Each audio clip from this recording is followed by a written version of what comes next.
Hello and welcome to Sports 360, your weekly dose of all big sporting events across the globe. Today on the show, Liverpool and Chelsea grabbed the final two Champions League places, but Leicester City fell short of a top four finish for the second successive season on a thrilling final day of the Premier League season. With 8 trophies won in the decade since Diego Simeone's arrival, this is the most successful period in the Atletico Madrid's history. With traditional heavyweights Real and Barcelona in the financial crisis, it begs question whether the balance of power in Spanish football has taken a decisive shift. Meanwhile, Tokyo Olympic chief Toshiro Muto has dismissed suggestions that this summer's games would be cancelled due to public opposition. And the International Cricket Council announced the playing conditions for the ICC World Test Championship final featuring India and New Zealand in Southampton.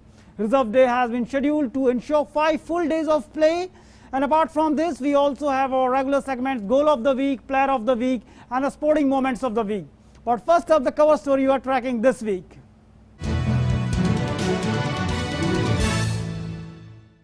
Despite the title and relegation places decided well in advance, there was no shortage of drama on the final day of the unique Premier League season in so many ways. A season that started with the no fans in the stadium, finished emotional scenes around the venues of the English top flight.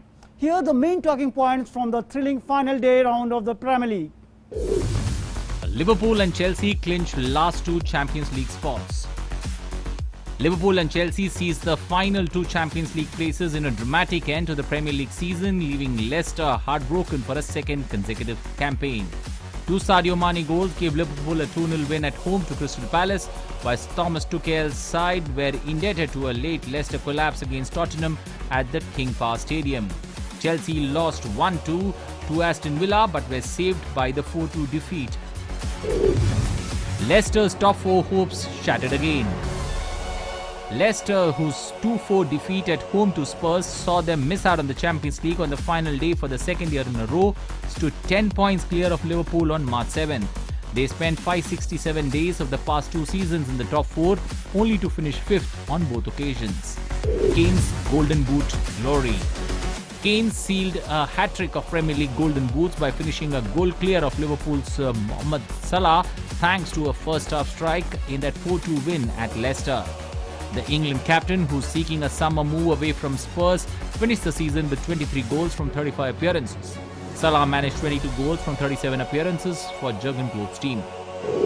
Aguero ends sparkling Manchester City career with goals. Meanwhile, at the Etihad, Sergio Aguero marked his final appearance for Manchester City with 2 goals as a substitute in the final win over Everton. The late double took his league tally for City to 184, making him the highest goal scorer for a single club in the Premier League era. Manchester United end on a remarkable note. Manchester United's 2-1 win against Wolves saw the team become the first side to go a Premier League season unbeaten away from home since Arsenal in 2003. Arsene Wenger's Invincibles also avoided defeat at home in the 2003-04 season to become the first and so far only team to go through a full season unbeaten.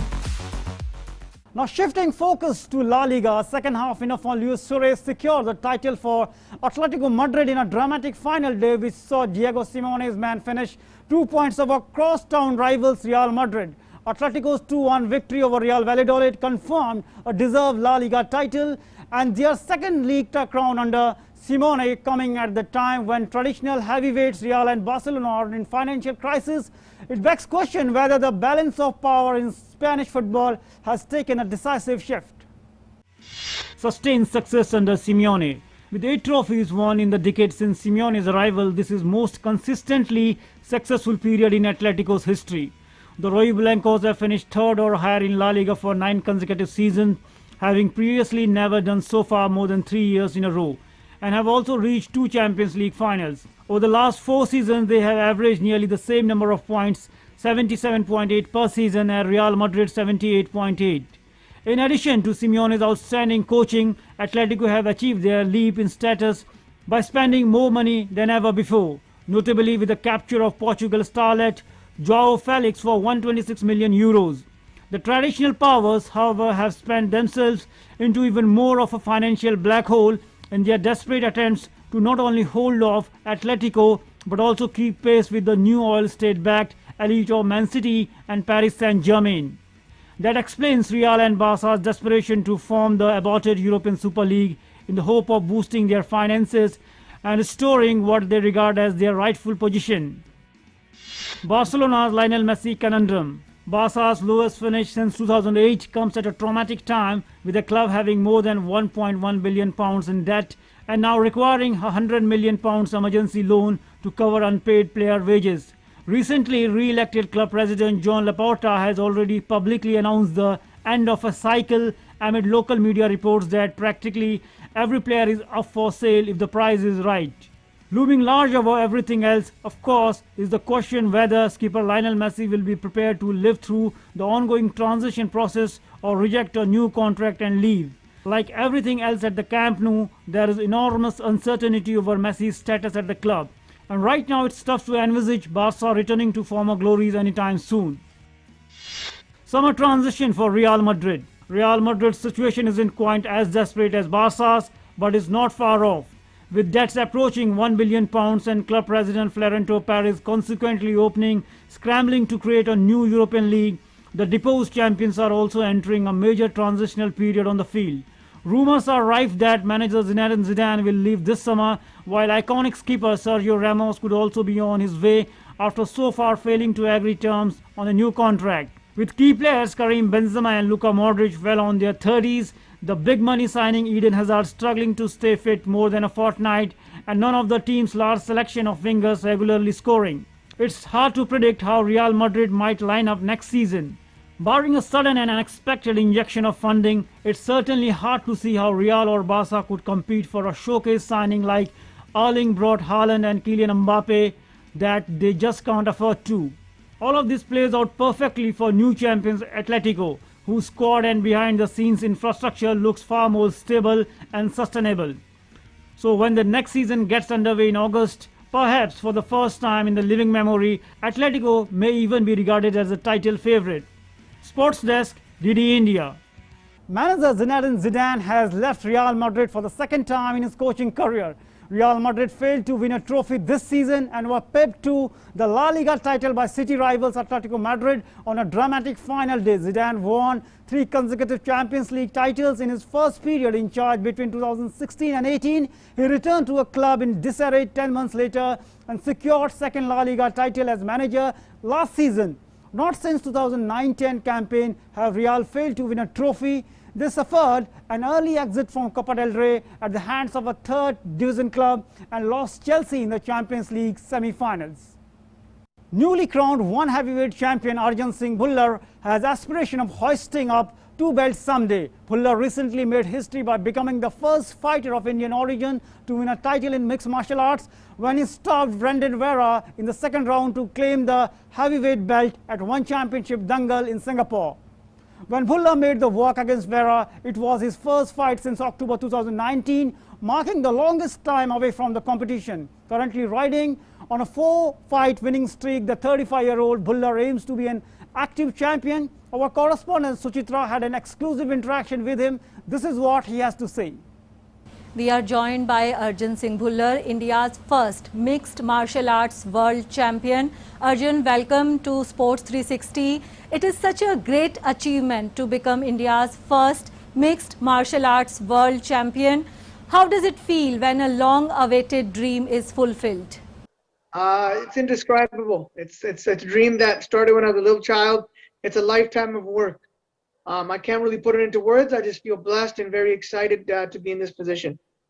Arjun, it was a memorable technical knockout win against Brendan Vera. How confident were you of ending his 5-year championship winning run? 100%. That's how I walk into every fight, and there are reasons for that. I draw confidence from my lifetime of work and my preparation for that specific fight. I don't think anyone puts in the work that I do. Arjun, tell us something about the transition from wrestling to MMA. What were the difficulties? How do you look at your journey? I took to striking pretty well.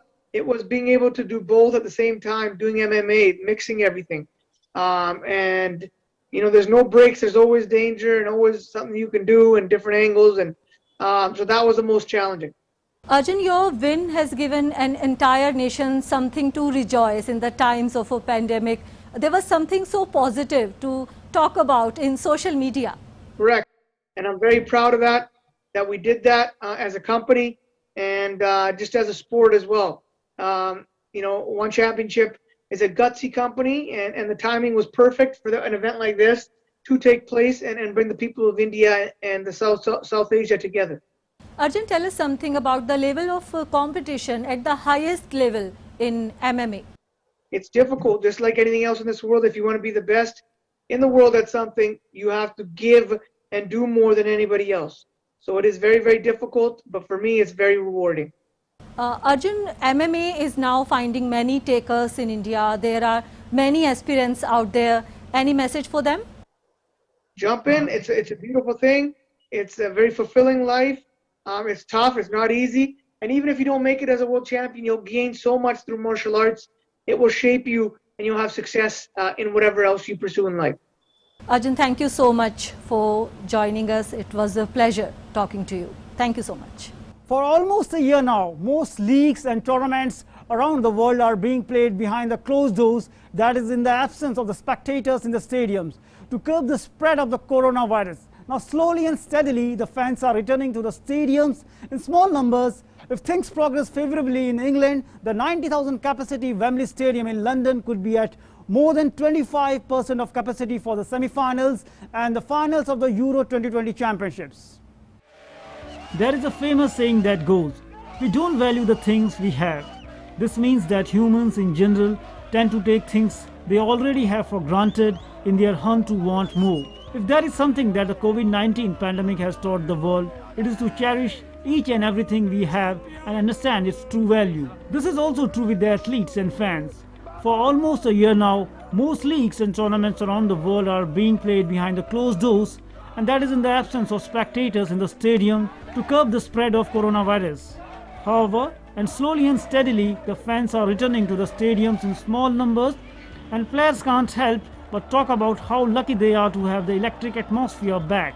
England all-rounder Chris Woakes is also one of them who is eagerly looking forward to have the fans back. Since the situation is under control in England, the county championship matches have already seen some of the seats filled. Southampton is also the host of the World Test Championship final between India and New Zealand, slated to begin June 18. Happy at the sight of fans back in the stands, Woakes took to Twitter to express his joy and pledged to never take this privilege for granted.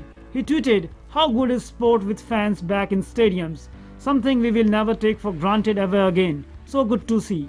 The WTC Final 2 will have fans in the stands. Around 4,000 people will be allowed in the venue. Meanwhile, in football, the final 2 rounds of the Premier League season were played out in front of fans.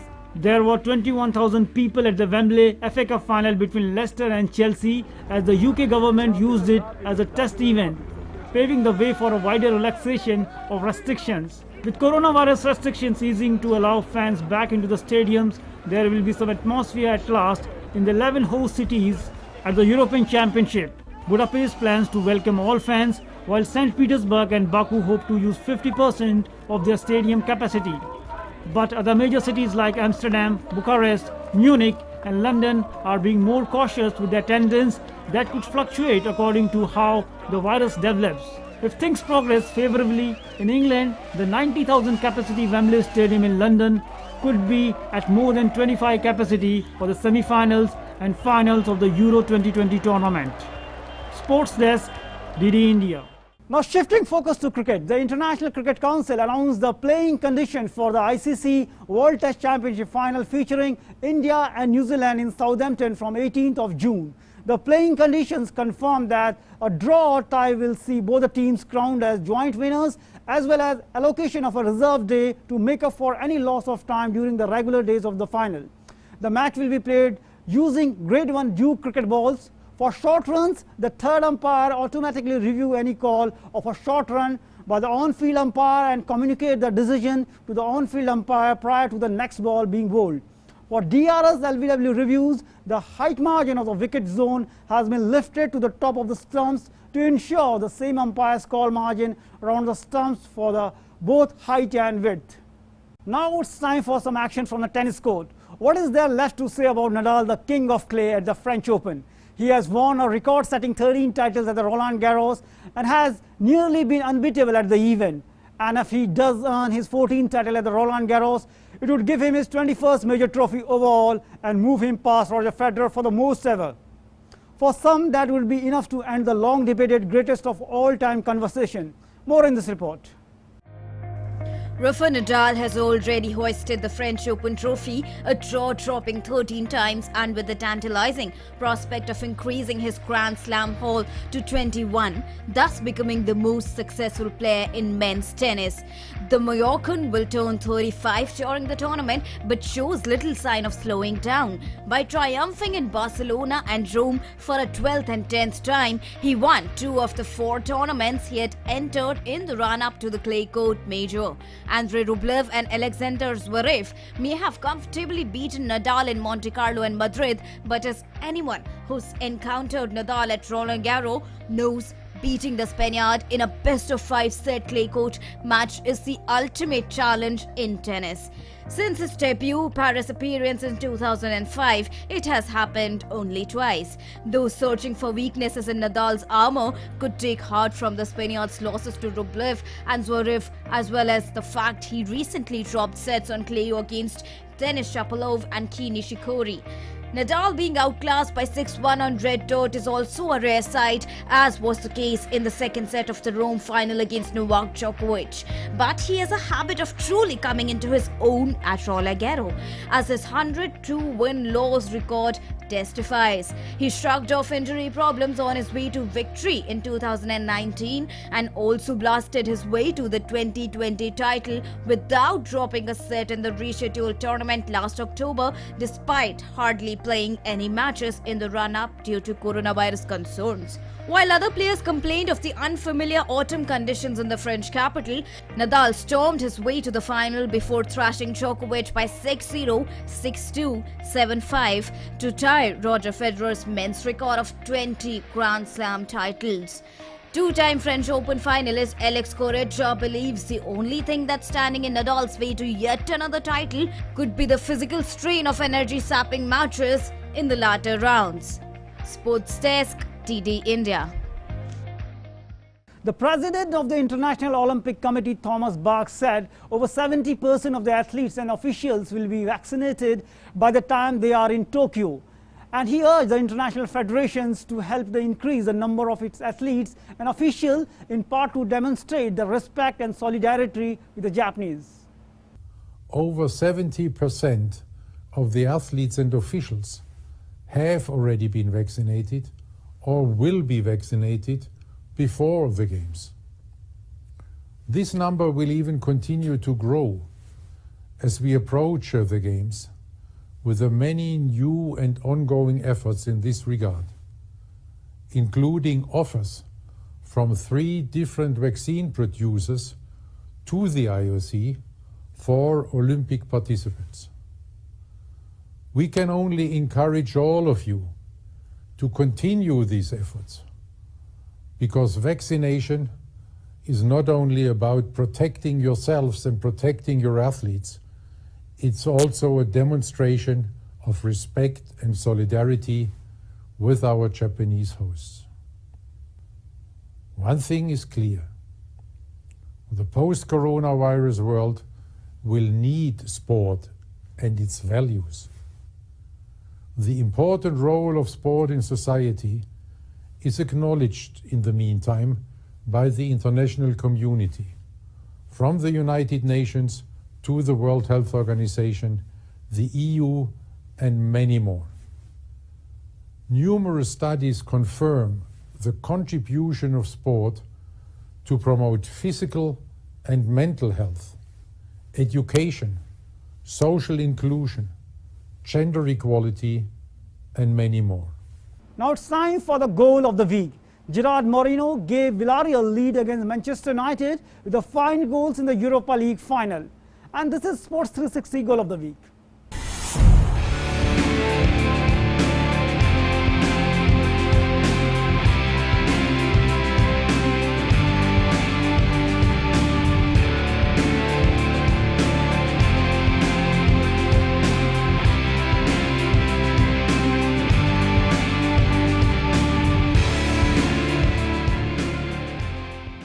This week in 1999, Saurav Ganguly and Rahul Dravid shared a 318-run stand against Sri Lanka in Taunton. It is the second highest partnership in ICC Cricket Men's World Cup. Watch this in Sports History section.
Now it's time for all the important updates from the sporting world in this Sports 360 roundup.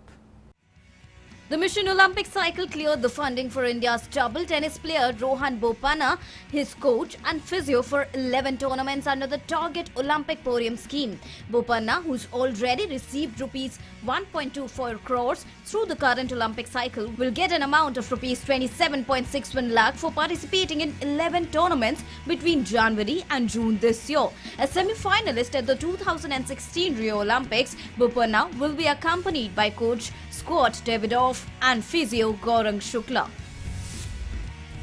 Ankita Raina's yet another attempt to qualify for the singles main draw of a Grand Slam failed as she bowed out of the French Open qualifiers with a second round defeat. Ankita, up against high-ranked German Grete Minen, could win only 2 games in the entire match that lasted 1 hour and 21 minutes. The 125th ranked Indian could convert only one of the 3 break points and eventually lost 2-6, 0-6. It was Ankita's 7th attempt to crack the singles main draw of a major. India's teenage weightlifting sensation Jeremy Landringo's Olympic hopes took a hit as he missed the podium by a whisker in the Junior World Championship in Tashkent. The 18-year-old, who suffered a knee injury at the Asian Championships last month, heaved 135 kgs in snatch and 165 kgs in clean and jerk for a total of 300 kilograms, missing out on a 3rd place finish by a kilogram in the 67 kg weight category. However, the 2018 Youth Olympics gold medalist is still not out of contention for the Tokyo Games until the final list is made. David de Gea failed at the end of a marathon penalty shootout as Villarreal dashed Manchester United's hope of Europa League glory in Gdańsk. This was a disappointing contest, lacking in quality and producing only 3 shots on target across 120 minutes, but drama arrived with the sport kicks. All 20 outfield players converted their penalties in the longest shootout in a final of any UEFA competition, and in an increasingly tense stadium, Villarreal goalkeeper Jeremino Rulli blasted home his effort and then denied de Gea, who was crestfallen at the end. It gave Villarreal a major first trophy in their history and saw former Arsenal boss Unai Emery lift the Europa League for an unprecedented 4th time.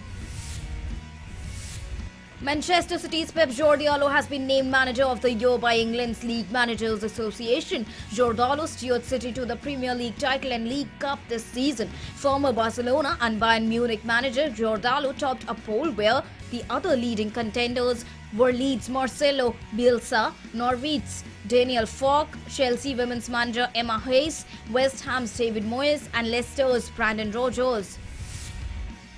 Argentina offered to stage the entire Copa America after Colombia was dropped as a tournament to co-host last week.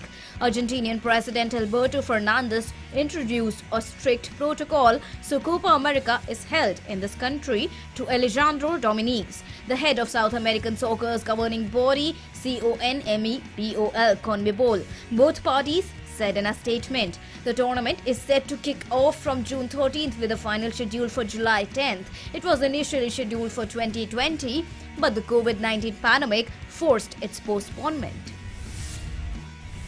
The World Boxing Organization ordered Anthony Joshua to defend his heavyweight title against mandatory challenger Alexander Usyk after the Britain's bout with domestic rival Tyson Fury was thrown into doubt. Joshua was set to face Fury on 14th of August in Saudi Arabia, but Fury was ordered by an American arbitrator to fight Deontay Wilder for a third time before 15th September.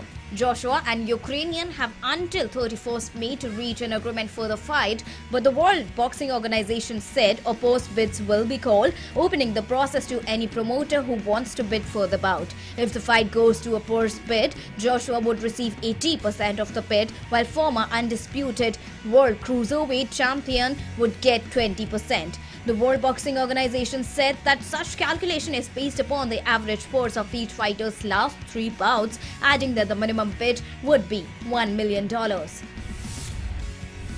White House has confirmed support for Japan's plan to proceed with the Olympics. White House spokesperson Karine Jean-Pierre reaffirmed the Biden administration's support for the Japanese Olympic Committee's plan to proceed with the Tokyo Games despite calls for cancellation amid rising cases of COVID-19. A Japanese newspaper, which is also an official Olympics partner, urged the cancellation of the Games on Wednesday. Addressing a media briefing, White House Deputy Press Secretary told reporters the Japanese government has assured the United States that it will keep in close contact about concerns over the COVID-19 ahead of the Tokyo Olympics. That's all in this edition of Sports 360. Before we wrap up, we leave you with these stunning visuals where Olivia Taylor is chasing a deep fly ball when she laid out backwards and to make up the jaw-dropping catch as the ball went over the fence. Namaskar.